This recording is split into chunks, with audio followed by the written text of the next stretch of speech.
Hey, this is William Tincup and Ryan Leary, and you are listening, hopefully watching, the You Should Know podcast. Today we have Julia on, and we're going to be talking about the topic of practical tactics for avoiding burnout. And I think this episode is going to be, yeah, This is going to be a personal therapy session for me. 100%. I'm just 100%. putting it out there, letting everybody know. Did you come with questions? Did you Well, already I surveyed the audience, and the audience gave me Awesome. a long list of questions. Well, So before we I'm get just into asking some for of a the- friend. Oh, yeah. No, not for yourself. Totally understand. Julia, would you do us a favor and introduce yourself and your company? Yes, of course. I'm super Sure. excited to be here today. Thank you so much for having me. My name is Julia Arndt, and I'm originally from Germany. I always start with that because people are always like, where's the accent from? Which I am not able to hide. No. I've Nor lived should in, you. nor should I, right? That's That right. makes me even more unique in my own ways. I've lived in 5 different countries over the last, it's about 16 years now. I've been in the US for 10 years, and before that, I lived 3 years in France, 3 years in Dublin, Ireland, and then I spent some time in Australia and the UK as well. Wow. And yeah, it's been a great ride. What I do today, my company is called the Peak Performance Method, and I help successful and ambitious, that's the word I was looking for, ambitious professionals help to find the success that they want sustainably over time without burnout. So I focus on burnout prevention practices, but most importantly, I created a method that's called the Peak Performance Method. That is a systematically structured approach with different habits and routines that I help people build in order to sustain their performance over time without stress and burnout. So is burnout, this is a dumb question, but I'm going to ask it anyhow. Is burnout inevitable? It's a good question. When you're an ambitious professional, you might feel like it's inevitable. Right. I do believe that it is, inevitable and that you can learn things. And that's actually one of the biggest things that's super important for me and why I do this education with a lot of people, because I truly believe that we never learned what burnout actually is and how we can avoid it and how we can make it inevitable. And so here I am trying to educate as many people as possible and support as many organizations as possible to help really be more on the forefront and more on the preventive side of burnout instead of just tackling it once it's already there. Right. Let's define burnout. I know it sounds That's a great like question. goofy For sure. question. I felt goofy asking anyway. But No. are we talking like I'm tired of work, I can't do this anymore, or are we talking like mentally and physically, or all of the above? Let's define that. Mm-hmm. Yeah, it's all of the above. Different people experience burnout on different levels. It is work related, so that's kind of how burnout is defined by the World Health Organization. It is a syndrome related to high stress at work. And there are different symptoms that people experience. And it's actually a great question because if I may, I'll actually explain a little bit why we do experience burnout. So when we are constantly working, our brain is in this focus mode, and our brain was actually not designed to focus and think 24/7. The prefrontal cortex, the part of the brain that's responsible for thinking and planning and working all day long, has super limited capacity. And if we push that... And for men, it's even less, right? It's just because it doesn't develop until later. But it doesn't I have that fully right. develop. Yeah, that's correct. Yeah, it doesn't develop until 18 or so. Some men it never develops. But I remember someone telling me that it's like for men it's later. They said much later than that, but later. So anyhow. Yeah. No, I don't that. quote me on that for sure. It could be even up until 25 or so. Yeah. But yeah, so what basically happens when you're constantly under this high level of stress, because you're putting your brain under stress to perform, even though it's not designed to perform 24/7, you put all of your main bodily functions at minimum functionality. Your immune system, your cardiovascular system, your digestive system, And so when we talk about burnout, which is, experiencing high levels of stress over a longer period of time, we start to see symptoms and signs that people are under high stress all the time. And it is usually related to those three main bodily functions: immune, cardiovascular, and digestive. So people might experience migraines. People might constantly be sick. That's already kind of the more severe symptoms, right? Digestive issues, cardiovascular issues. But there's also these early warning signs. So, just feeling fatigued and having a hard time to focus. So there's definitely both mental and physically related symptoms. And what's super interesting is that 90%, 90, of all doctor visits are nowadays stress related. Wow. Yeah. That seems really high. I never would have guessed that. Mm-hmm. Yeah. Well, because it's the other systems. So if not stress by itself, it's because you're putting stress on those other systems. Mm-hmm. Yeah. How much of this is self-inflicted? And I mean this to say, companies put you under stress, but we all have our own working definition of stress, and our own personalized definition of stress, right? So we put stress. I need to get this done by so and so. The company never told me I need to get this done by then. Like, I'm putting myself under the stress, which is self-inflicted. Yeah, it's a great question. It's actually exactly what my TEDx talk is about. Between the responsibility between the corporation and the individual. Because just to give some statistics, 44 million Americans quit their jobs in 2023, and 3.4 million Americans quit their jobs in January of this year alone. Why do you think they're leaving their job? Why do I think that they're leaving their jobs? I'm gonna say, yeah, go first. There's like a drum roll in my head, so the silence is the drum roll. I'm gonna say lack of trust in an employer, and chaos in the work environment, like making them come back to return to office and things like that. I'm gonna go with they just got tired, and just the risk reward of work in the way that they thought of work. They reconceptualized what could be work and just said, yeah, enough of that. Turn the page on that chapter of my life. I'll do this. Still going to make money. I'm going to just do something in a different way just because I don't know if it's, I don't trust. I'm just not going to do that anymore. Okay. So how far off are we? Feel like we're really far off. I'm sure those are absolutely also reasons why people leave their leave their job. That was very nice. So nice. That was a really nice way of saying. You just patted me on the head. Yes, that's nice. That's an answer. That was not the answer to this question. That was a cute answer, William. Cute answer. I love how supportive you are. So 43% of people, 43, say that they're leaving their jobs because their work environment is overly stressful. Oh, so their awareness of what they believe is stressful in their workplace. They say it's stressful, but I think it's actually interesting because I do believe, and I do not know this number, that many of the people make their organizations responsible for their high stress. That's right.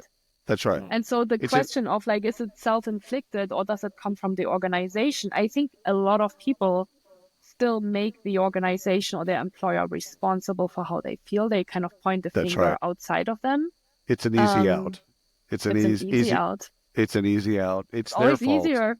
Totally. It's always easier than to look inside and say, no, actually, I'm the one that's creating this stress. And I do actually believe that it's us. That it's our habits and routines that we've oftentimes developed over decades that bring us into the state of constantly, saying yes to everything and not managing our time and not setting boundaries and all that kind of stuff. So how maybe try let's go with me on this story here. Yeah. So pre-pandemic, we had a very rigid work schedule. Like we knew what it was. Get up in the morning, go to work, Go to the office, take a break, take a lunch break, go home, see your family, make dinner, eat dinner, watch some TV, go to sleep. Whatever that routine was, you knew what that was.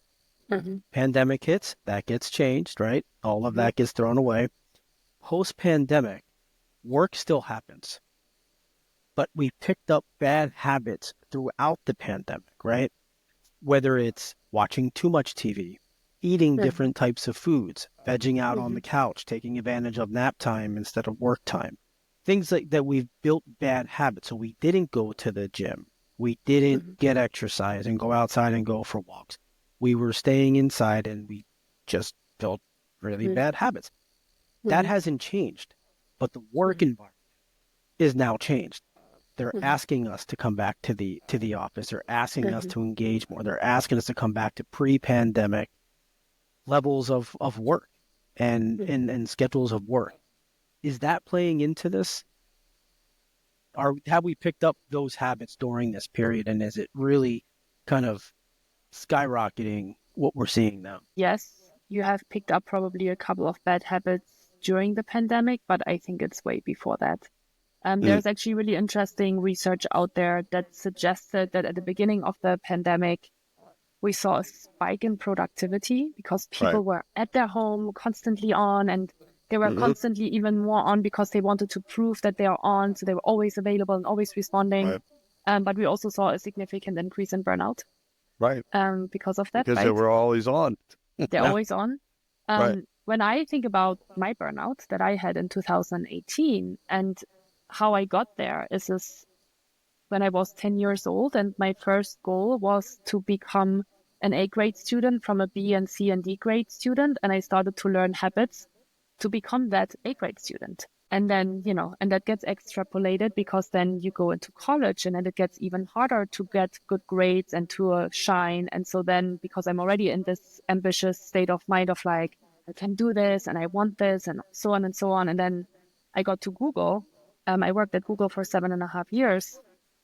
And you're all of a sudden surrounded by the best and brightest and smartest people. And, well, you want to stay on that level with them. So you work during the weekend and you work until late at night and you work until you take on extra projects in order to get the next promotion. Did our employer ask us for that? No. So it's decisions that we're making because we think that that's what we need to do or that's what we want to do to thrive. But it's oftentimes the opposite effect. So is there causation, correlation? Is there a relationship between ambition and burnout? Yes. Then what is that relationship? I think, and I might be biased because I work with a lot of high achievers, but I do see obviously a lot of high achievers burn out. So people that aren't as ambitious for whatever reason, good, bad, or otherwise, they aren't as ambitious. They don't run the risk as much of burnout. Yes. There's actually statistics on that as well. Are they happier? You have to The define people without happy. burnout? Yeah. Well, again, it seems like that would make sense, or at least that would track if they're not under that stress, self-inflicted or otherwise, I then they would live happier lives. It's just kind of like the conversation, at least for me, around you can make $500,000 a year. You're working 80, 90, 100 hours a week, and you're unhappy as hell. You can make $50,000 a year and work 40 hours a week and be extremely happy, have a nice family at home, and you're happy working and going home. And you're okay with that, and you're not burning out because you're managing your life is managed. You're there, you're within your 40 hours, and then you have your family time, as opposed to the person who's making 500, 600, 700,000, who has the stress of 800 employees on their backs, on their shoulders. They're responsible for their paychecks. So I think there's definitely correlation there. And I've seen it both ways. There's also something to be said about eustress and de-stress. Have you heard about that? Yeah. So like how I actually perceive stress.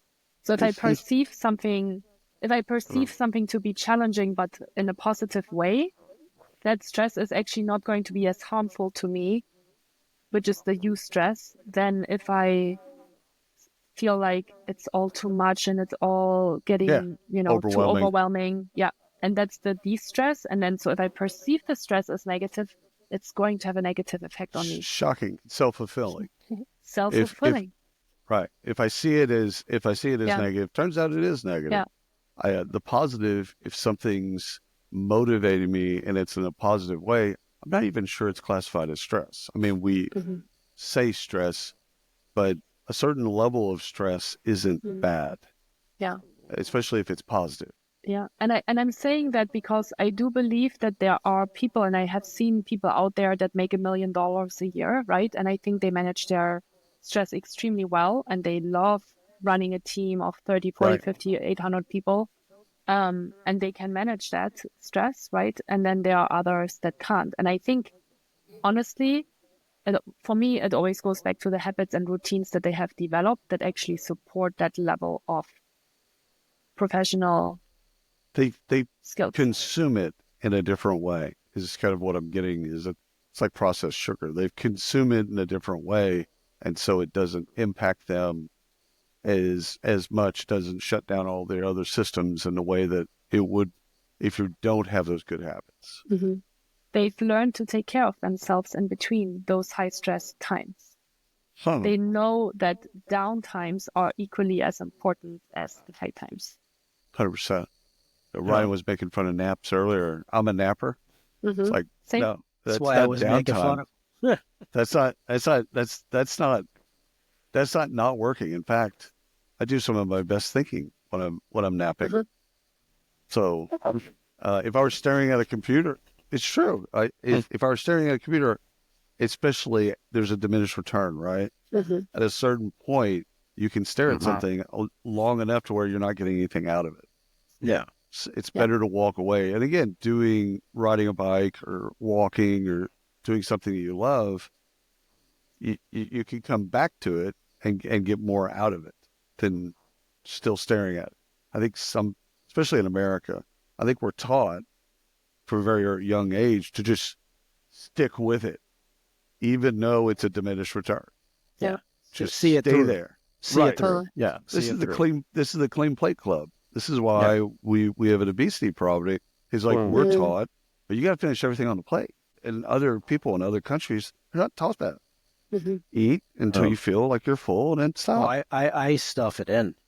Oh, yeah. Well, that's what most Americans I got to do. finish it no matter what. I'll finish yours if you leave it on your plate. See, that's just a poor habit. We were taught poor habits. Bad habits. And we haven't changed. Yeah. So what are some of the other things that people can do to create good habits? So there's a mix of things that I think increase stress and then that people can create in order to diminish it. The biggest factor that I've seen that actually surprised me myself when I started all this research and all this introspection, because I already mentioned I burned out in 2018, was time management. So, we talk about yoga and meditation or naps. Like I do believe that those are all important things. And I had a yoga practice 3 to 4 times a week, and I would come back to work and feel just as stressed as before, right? I would run from meeting to meeting, answer emails in between, try to please everybody, and get my work done until late at night. And so one of the big eye-opening things was, well, in order to even create space for a meditation or for a nap, you need to manage your time better and you need to start prioritizing better. So that's a really big thing in my life today and like the life of my clients, like really prioritize, like thinking about what do you actually need to do that day before you jump into just being in reactive mode all day long, right? Being in meetings, answering emails and answering requests from other people, to really just collecting yourself for even just 2 minutes before you start your workday and ask yourself, what are actually the top 2 to 3 things that I need to get done today to feel like when I've done that, I actually feel accomplished and I know that that's what I needed to do. It makes a huge difference. Sounds super simple. Yeah.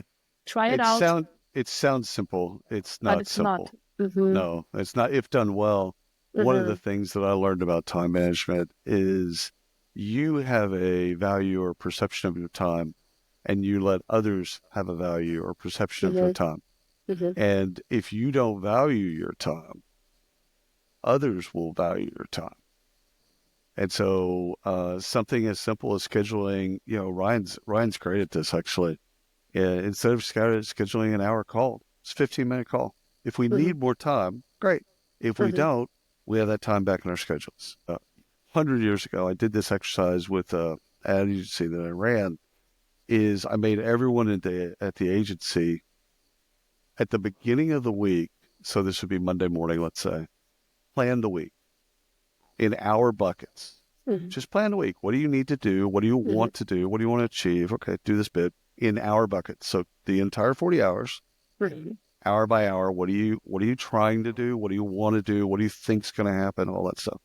And then at the end of the week, go back and reflect on what did you actually do? So you got to kind of keep notes along the way of what you did. And then the reckoning, if you will, or the reconciliation is on Friday. So we did that for 2 months. And then I said, okay, this is great. You're starting to get an idea of what you're using your time for, where your time's being spent. Good. Now go to 30-minute increments. And so now break things down by 30-minute increments so that you understand, okay, what needs to happen to this for about 2-3 months. And then I broke it down. I made them break it down by 15-minute increments for the entire week. Wow. And to a person, every single person that went through that exercise with me, they manage their time differently than normal human beings because they've been through this arduous process of understanding where time gets sucked out of their schedule and where they need to apply themselves. But that was, I just did it off the cuff. I completely made that shit up. But I did it with the idea of we, all of us, French Victorian, we need to understand, how do we spend our time? And it wasn't about stress. It wasn't about burnout. It was more insight into time. Yeah. But I think it has a big impact on burnout and stress. So I think that's awesome that you did that. Well, it's crazy because I'll get texts and emails from people that are like, I still use that. I still use that bit. Not as rigorous as I once did, but I use it as a way of understanding why did I get to the end of the week and not do the things that I want to get done. It's like, well, because you're reactive. You're going from meeting to meeting. You're doing all these other things. You were busy, but you weren't effective. Did you accomplish anything? Right. Yeah. Right. Exactly. Julia, do you see trends? You work with a lot of high performers, right? That's your focus. Do you see trends that lead to success in avoiding burnout versus those that fall into the burnout category? People that protect their time, that are not afraid to say no and really really take this extra second or two to think, is this actually important? Does it actually happen? Does it have to happen right now? Do I clarify with the person what's actually the urgency on this? What is the deadline? Because I think we always have this expectation of, I need to do it all right now, right? Exactly, right. William. Yeah. So I think people that are succeeding are the people that do both. Like the time management, setting boundaries piece of saying no and respecting their own time and their own well-being. And then that also have really completely times where they completely disconnect, where they exercise or they are fully present with family, and they have really learned that habit as well. I think those are, for me, the three big things: time management, setting boundaries, self-care. And they all go hand in hand, because if you don't have time, you're not going to have self-care. Or if you always say yes to everything, the first thing that's going to fall off your calendar is your self-care time, because that's the easiest time to remove from the calendar, right? So yeah, those are the three things. Yeah, it seems seems again, this could be important if someone's setting a meeting for example. This could be important, but I don't need to be in that meeting. So while it's the difference between importance and critical, or important and critical. Something's important, but is it critical for me to be involved? And people will assume that they have to be involved. It's like, oh well, that's really important. I need to be involved in that. It's like, do you? So it's almost like you've got to filter through. Something can be important, but you don't have to be involved in it. It's a refreshing feeling not to have to be involved, right? Not gonna lie. I mean, like we've 100%. both been there, right? I mean, we've both been there where we would be in group meetings together. It'd be William, myself, and like 10 other people, and I'm left scratching my. Why the hell am I here? Like, why am I here? I don't need to be here. Not that I'm too good to be there. Because it was a culture of saying yes. It's a culture saying yes. And those people on the call. There's a culture of doing meetings instead of sending an email. Right. Yeah. And but throughout the entire call, I have a lack of presence because I'm thinking these people are significantly better at this than me. This is why they're here, right? This is why we asked them to join the company. Right. I don't need to be here. I'm just going to screw it all up, and I know that, and I disengage. Now I waste my time. I waste their time, and it's no good. Well, you're not really wasting their time. You're definitely wasting your own time. Definitely wasting my time. I think there's a concept of multitasking that I don't subscribe to. I don't believe you can do two valuable things at the same time. You can do maybe things that aren't valuable, like I can rub my stomach and pat my head at the same time. But if you're trying to actually do two valuable things, I just don't think you're robbing Peter to pay Paul in that sense. And so I think a lot of people say yes to meetings, but they're not present in the meeting because they're doing email or they're texting somebody or they're doing social or they're doing something else. And again, some of that might be things that they need to do to decompress, but they still got to look at the camera and they still got to act like they're there when they're not there. So I like the idea, Julia, of protecting your time and understanding you need to protect your time. And you also need to have time in your schedule for you. And there's actually research as well about multitasking. I don't know if you've seen, there's some really interesting graphics that show, you have one task, so your whole brain is lit up, and then you have two tasks, and you take half the brain. So half the brain focuses on one thing, the other half focuses on the other thing. And then if you have 3 tasks, you actually just see 2 pieces lit up. So the multitasking is kind of this like old belief. But you can't. Multitasking is an old myth. No. It's in our world. It's like marketing a company and marketing a product. You've just split the marketing budget into 2. You now have the half of it or a portion of it needs to be for the company, and half of it portion of it needs to go to the product. Same thing with your brain. Your brain, it's again, if you're doing valuable things, I do put that in there because again, things that aren't valuable, you can do a couple of those. I can listen to music and do email. Right. Okay. Yeah. Right. Of course I can. Probably both those aren't valuable. But what other tactics? What other things to Ryan's point earlier? What are the things that you give advice to your clientele around? Especially what I'm really curious about now is like the audit process, like to find out where they are on some type of continuum or spectrum on, and to find out where are you and what tactics do they need at that particular moment? Good question. There's a couple of different ways how I think about it, and then maybe I'll just share 2. One exercise that I like to do with people and that I like people to think about is the question around what's your early warning sign? So what is the sign that your brain actually is disengaged and you're not really focused anymore, or you are experiencing high levels of stress? It could be I feel unfocused. It could be my stomach hurts. It could be my eye is twitching. It could be I'm feeling a lot of tension in my neck, right? Like sitting down and just really thinking about what are my signs, because everybody's signs are different. What are my signs that I need a break? And then becoming more aware, like this is the first step of the awareness, right? Naming those pieces that are actually showcasing that my body is under stress and my brain is under stress. And then having quick tools to counteract that. So when I know I'm jumping from tab to tab and I'm actually not doing any work anymore, I'm super unfocused, I'm not really getting anything done, it would be a lot more advice to actually step away and for 10 minutes go walk outside or have a glass of water or close your eyes, take a couple of deep breaths, right? There's all different kinds of things that you can do. Again, I think they're very individual. It's not that everybody loves to go for a walk. So choose something that actually feels right for you. If you love naps, William, it's great. Naps have a super powerful impact on your brain and helps refresh your brain, especially when you take 15 to 20 minutes.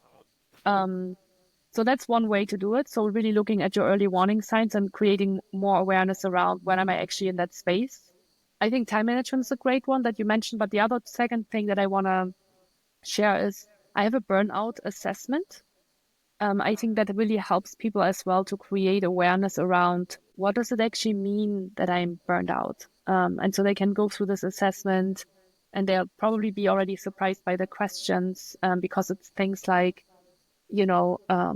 how often do you feel disengaged during the day at work? Like how passionate are you about the work that you do? Do you feel disconnected from it or do you feel really excited about what you're doing?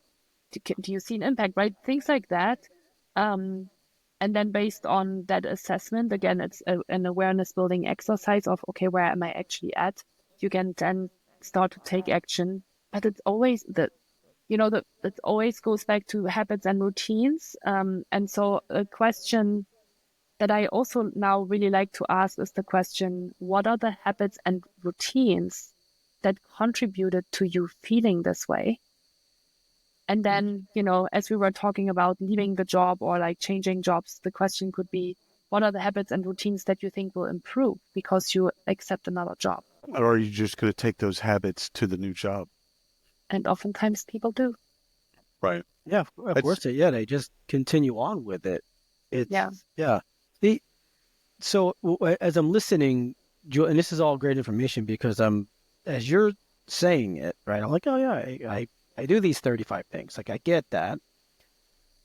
For me, and maybe if I'm looking at this the wrong way, tell me, if I take care of myself on the personal level, work aside, does that fix the issue with burnout at work? So not necessarily using work as my starting point and preventing burnout from work, but just focusing on myself, whether it be health, diet, exercise, family time, sleeping, whatever that is, so that I'm not burning out when three of my kids, well, not three of the three, let's say I only have three, that come home from school and daddy, like, I'm working, I'm on a recording. Like, if I take care of that, does that make work better? Or do I need to look at it from a work perspective if I'm a professional working? You have to look at both, I believe. Because you are a whole human being. You're not just work and you're not just personal. So I do believe that having great, eating routines, sleeping routines, exercise routines that has a significant impact on how you show up. But if you're still terrible at managing your time and saying yes to everything, there will still be stress. And that will most likely then affect your sleeping routines and your eating routines and your exercise routine. I think it's all a cycle. I think it's all interconnected. I haven't seen a person that's incredible at their, personal tools and then train wreck. then just has a problem at work. It all spills into each other. You can't disconnect it from each other. It's Ryan. Your point though of where do you start? I think you start with it all. Understanding your time is probably for me one of the best ways to start this process is to understand where the hell am I spending my time? Yeah, and why? Yeah, and then again deconstructing that, and then again then figuring out some of the things that I need to do to counteract that. Julia, I have a quick question. Can I say one thing before you ask the question? Yeah, I don't want to overwhelm the audience, so they don't have to do it all right away. You're creating a lot of stress. Julia, you're creating a lot of stress for people right now. This was supposed to be my therapy session. Let's make that really, really clear. I went from a therapy session to like banging my head against a wall. Thank you, Julia. Damn it, I'm doing it all wrong. I'm doing it all wrong. One step. Shit. Like, what is one thing as you're listening to this where you're like, this is something, we've gave a lot of different examples. What is one thing that resonated with you? Is it Yeah. the time management piece? Is it the setting boundaries piece? Is it just looking at your morning routine? What is just one thing that you can do start that. doing differently? And then we're aiming for like a 2% improvement, 1% improvement versus 100% improvement, because Right. I think, especially right with like those ambitious professionals, they are generally they are perfectionists. They try to do it all, and if Right. they can't do it all, then they don't do anything at all.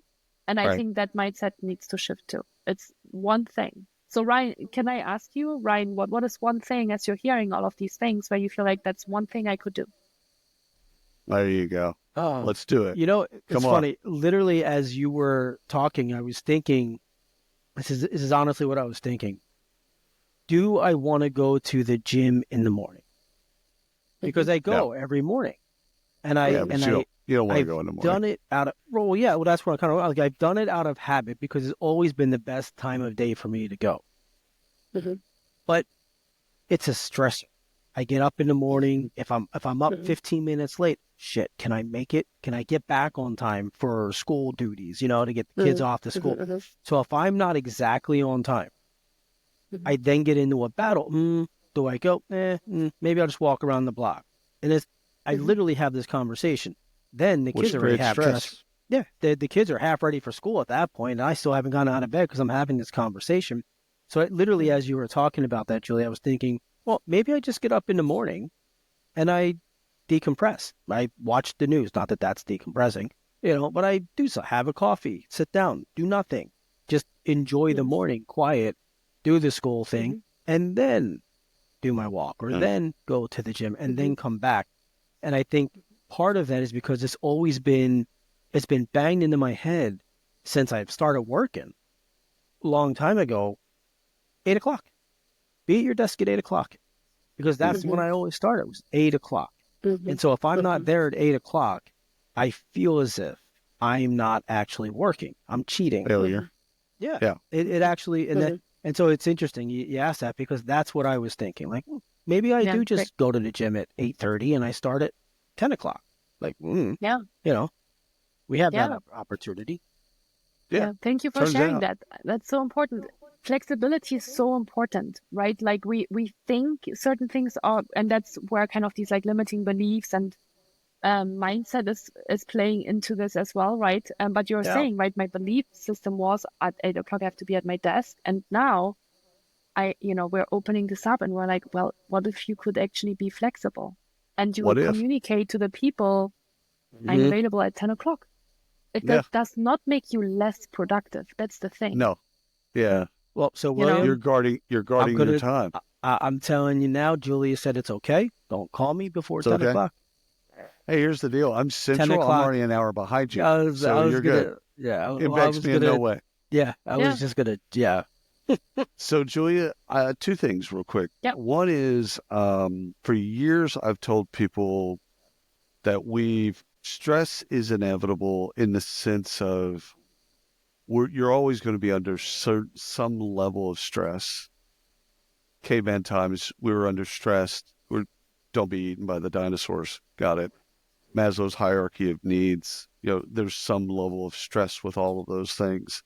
Now there's stress, and in whatever way we want to define it. I think the idea of getting rid of all stress, personally, I don't believe you can get rid of all stress.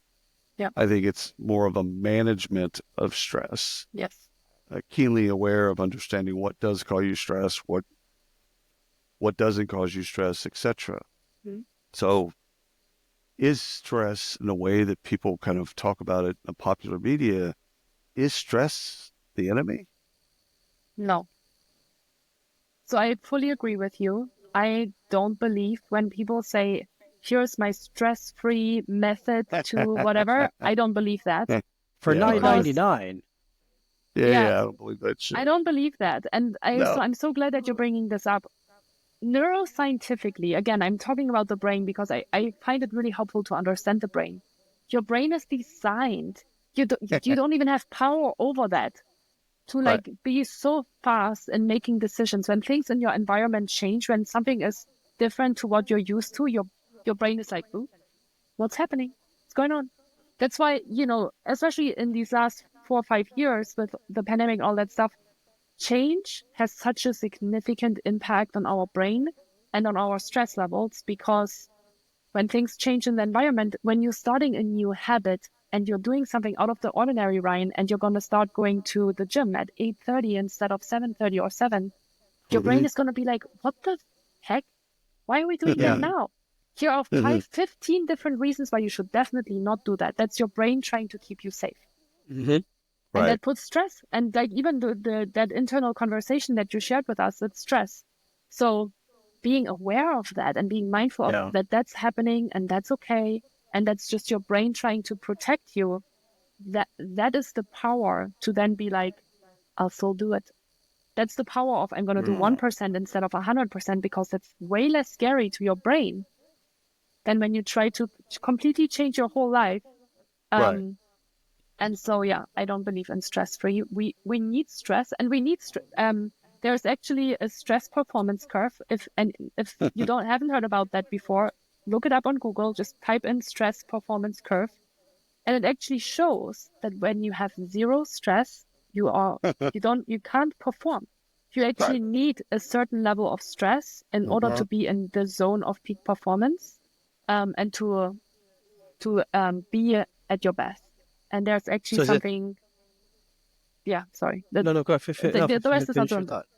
Well, so there's actually a zone. So there's the peak performance zone, and then if you have too much stress, we basically think, right? Like if this is like the graph, we think that stress just goes up. So if we have more, if we do more and we have more stress, we'll just be more performant. But it's actually a bell curve.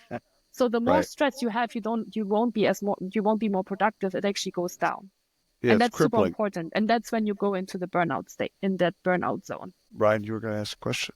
Yeah. Oh, I've lost that question. It's gone. This is burned out. When I'm burnt out already. Well, this is so you were talking previously, Julia, and I was thinking of the whole gym conversation. I completely disengaged from this conversation. You could have asked me any question, and I would have said, William, you take that, right? Like I did, because I got into this inner monologue and conversation back and forth. It's really interesting, which is healthy. Which is actually not healthy in the middle of a recording. No, it's healthy. Again, these things happen for a reason. It's just healthy. Yeah. Julia, this has been amazing. Thank you so much for your time. And fun. Yeah, same. And I think the audience will get a lot out of this. I know I have, and Ryan has. So thank you for carving out time for us.